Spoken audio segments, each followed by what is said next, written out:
Hello friends, आज हम पढ़ेंगे चैप्टर 2 केमिस्ट्री। केमिस्ट्री में चैप्टर 2 टॉपिक का नाम है मोल प्रभाव। तो आइए शुरू करते हैं।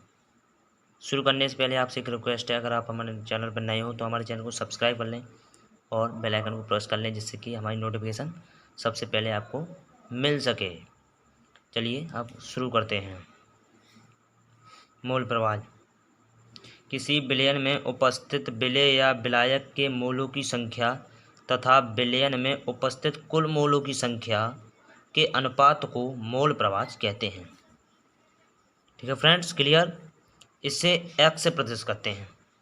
इसे एक्स से प्रदर्शित करते हैं। यदि एक द्विअंगी मिश्रण में दो अवयव ए तथा बी हैं, ये तो फ्रेंड्स आपको पता ही होगा, कोई भी मिश्रण दो अवयवों से मिलकर बना होता है, विलेय तथा विलायक। तो उसको एक को ए मान लिया है, दूसरे को बी मान लिया है, तथा मूल क्रम से एन ए तथा एन बी हैं। इन्हें एन बी तथा एन बी मान लिया गया है सूत्र बनाने के लिए। तो इनके मूल अंश क्रमंश एक्स ए तथा एक्स बी होंगे। आइए इससे आगे चलते हैं। अब अवयव ए बी के मूल अंश, अवयव ए बी के मूल अंश, अवयव ए और बी के मूल अंश हैं यही। मूल अंश क्या है? ये अवयव ए तथा बी के मूल अंश क्या हैं? ये एक्स ए तथा एक्स बी। और मूल क्रम्स क्या है? एन ए तथा एन बी। तो आइए सूत्र में देखते हैं। एक्स ए बी के मूल अंश क्या है? एक्स ए तथा एक्स बी। तो हमने यहाँ एक्स ए मान लिया है, क्योंकि एक्स यहाँ क्यों रखा गया है? क्योंकि इसे एक्स से प्रदर्शित करते हैं मूल प्रभाव को। और एन ए ये मूल क्रम्स हैं, ए तथा एन बी। एन ए होता है विलेय के मोलों की संख्या और एन बी होता है विलायक के मोलों की संख्या। क्लियर फ्रेंड्स, आगे चलते हैं।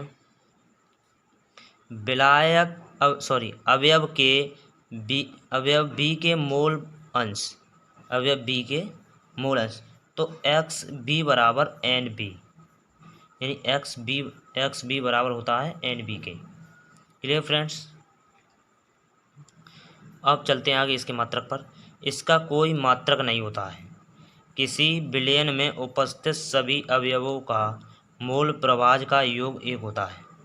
ये फ्रेंड्स आपको ये याद रखना होगा, किसी विलयन में उपस्थित सभी अवयवों का मोल प्रभाव का योग एक होता है, लेकिन इसका मात्रक कोई नहीं होता। चलिए इस पर एक सवाल करते हैं। क्वेश्चन है, 72 ग्राम जल में 92 ग्राम एथिल एल्कोहल को घोला जाता है, तो दोनों मोल प्रभाव की गणना कीजिए। आइए हल करते हैं। इसको हमें मोल प्रभाव निकालने के लिए सबसे पहले मोलरता निकालनी होगी। तो मोलरता निकालेंगे। मोलरता निकालने के लिए हमें WA/MA की ज़रूरत पड़ती है।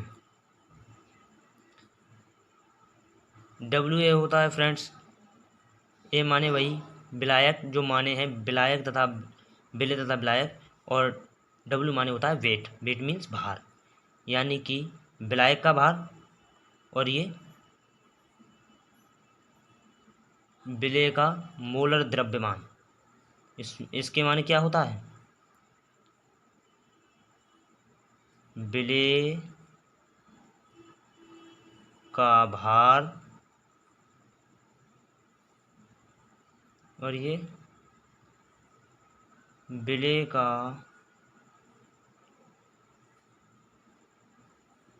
मोलर द्रव्यमान।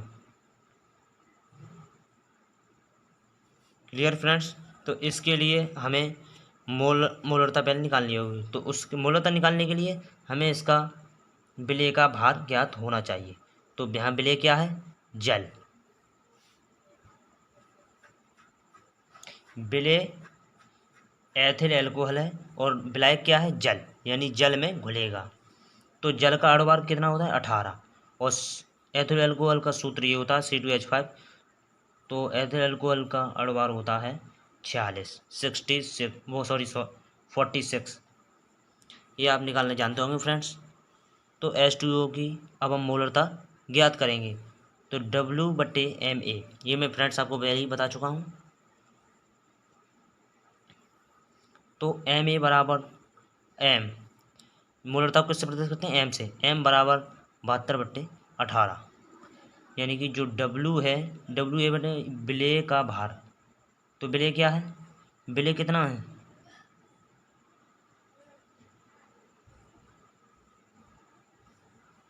18% जल है, सॉरी 72% जल है। 72% जल में कितना उड़ रहा है? 92 एथिल अल्कोहल। अब एथिल अल्कोहल, तो विलेय का भार 72 और जल का अणुभार कितना? 18। तो हम निकालेंगे, m बराबर आया 4 मोल। ऐसे ही इस तरह अब हम C2H5 की मोलरता निकालेंगे। चलिए यहाँ से निकाल लेते हैं इसकी भी, क्योंकि इसके लिए हमने इसका भी अणुभार निकाल चुके हैं। कितने में घुल रहा है? 92 ग्राम एथिल अल्कोहल को घोला जाता है। तो इसको इस तरह हमने निकाल लिया, 1/2 और भाग दे दिया, 2 मोल निकल के आ गया। अब फ्रेंड्स आते हैं मोल प्रवाह किस तरह निकाला जाता है। तो मोल प्रवाह पर आते हैं।